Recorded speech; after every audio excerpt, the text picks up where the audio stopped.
Chennai two Andaman போகலான்னு முடிவு பண்ணி கிளம்பியாச்சு. கிட்டத்தட்ட சென்னையிலேருந்து ஃப்ளைட் வழியாக பார்த்திங்கன்னா 2.5 ஹவர்ஸ் அந்தமான். ஸோ ஃப்ளைட் ஜேர்னிக்காக இண்டிகோ ஃப்ளைட்டில் பிக் பண்ணி கிளம்பியாச்சு. உள்ளேலாம் புகையெல்லாம் போட்டு ஒரே பயமுறுத்தினானுங்க. அப்புறம் அப்படியே வழக்கம் போல் விண்டோ சீட்டில் உட்காந்து சின்ன சின்ன குட்டி குட்டி தீவுகளாக இருக்கும் போகும்போது அதை பாருங்கள் அப்படின்னாங்க. அதை பார்த்தாச்சு. போர்ட் பிளேர் அதுதான் அந்தமானுடைய கேபிட்டல். அங்கே இறங்கியாச்சு. இறங்கின உடனே செல்லுலார் ஜெயில் அதுதான் இங்கே இருக்கிற முக்கியமான சைட் சீயிங்.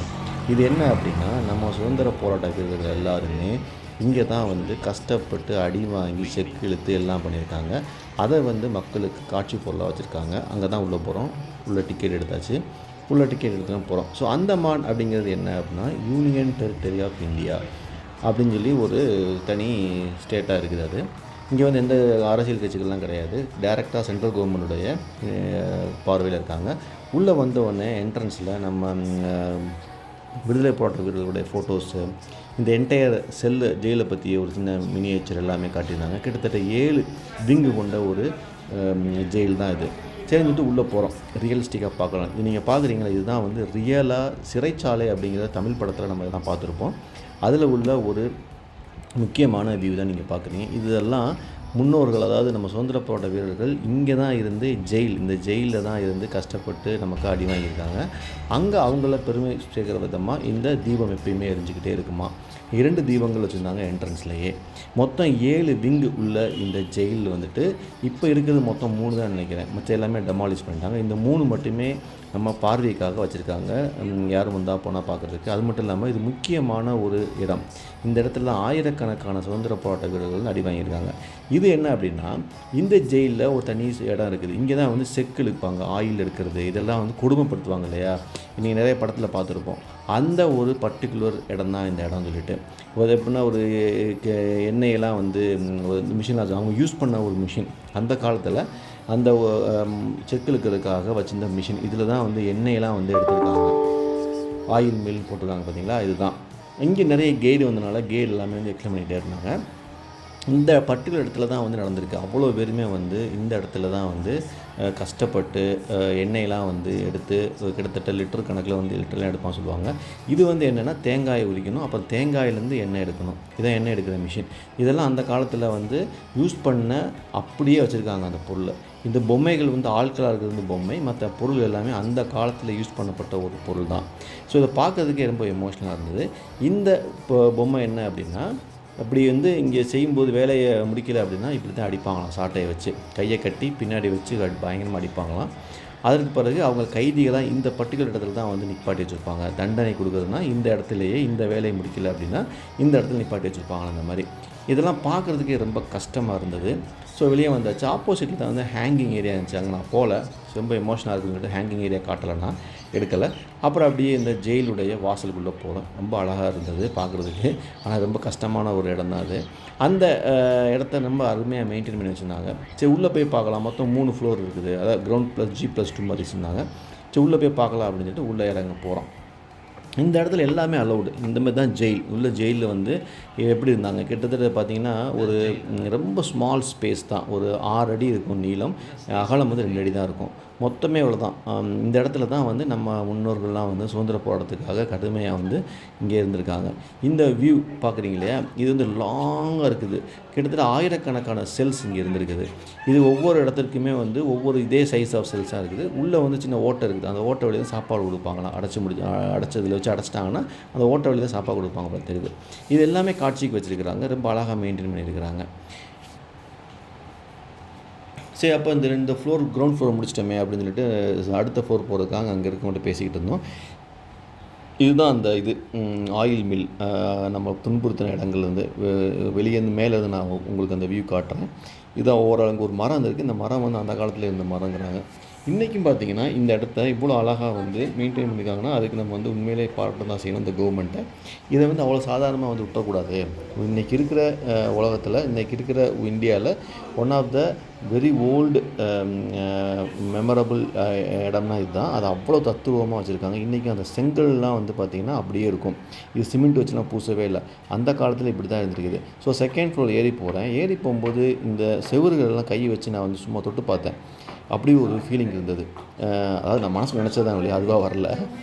ஏன்னா இந்த இடத்துல தான் எல்லாருமே வந்து போயிருந்தாங்க அப்படின்னு சொல்கிறாங்க. அந்த காலத்தில் இருந்த அதே கன்ஸ்ட்ரக்ஷன் உள்ள ஒரு செவுரு தான், புதுசாக எதுவும் மாடிஃபை பண்ணல. ஆனால் அதை மெயின்டைன் பண்ணி ரொம்ப அழகாக வச்சுருக்காங்க.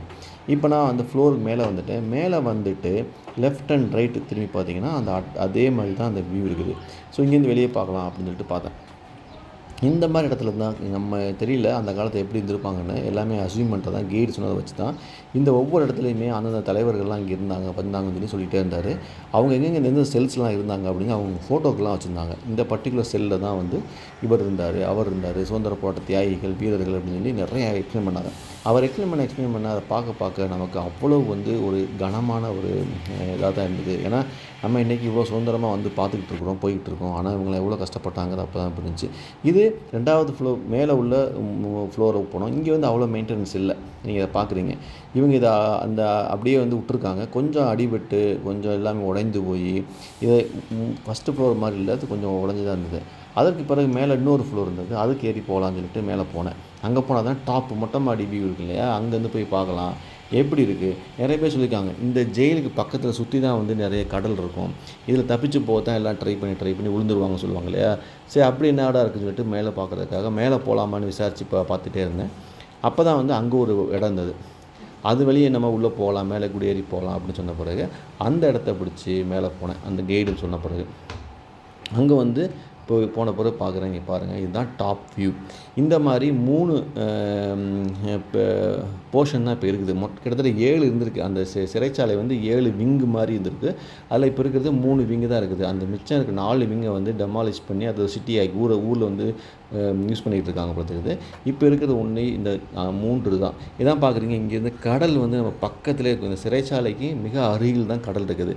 இது வந்து பே ஆஃப் பெங்கால் தான், இந்தியன் ஓஷன். இதுக்கு பக்கத்தில் தான் இந்த சிறைச்சாலை அமைக்கப்பட்டிருக்கு. ஏன் அப்படின்னா தப்பிச்சாலும் போக முடியாது இருக்கணுங்கிறதுக்காக தான் இங்கே வந்து பண்ணியிருக்காங்க. இது வந்து ஒரு டேஞ்சரஸ் இடம் தான். நீங்கள் எப்படி பார்த்தாலும் இந்த பார்க்குறீங்க டாப் வியூ ரொம்ப ரொம்ப ரொம்ப டேஞ்சரஸ் வியூ தான் அது.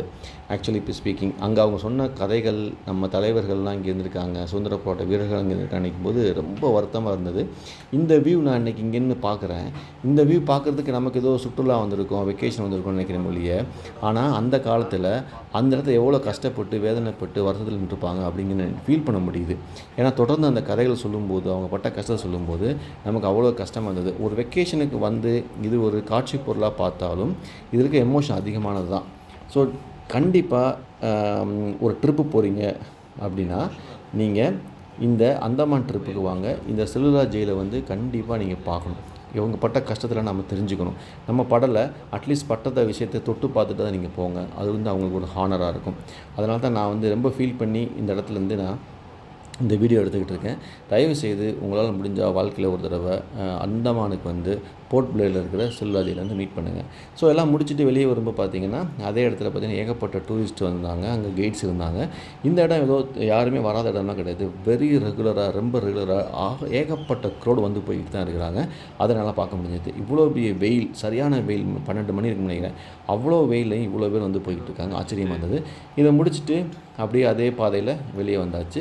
இதோட நம்ம இந்த செல்லுலார் ஜெயிலுடைய ட்ரிப்பு முடிஞ்சது.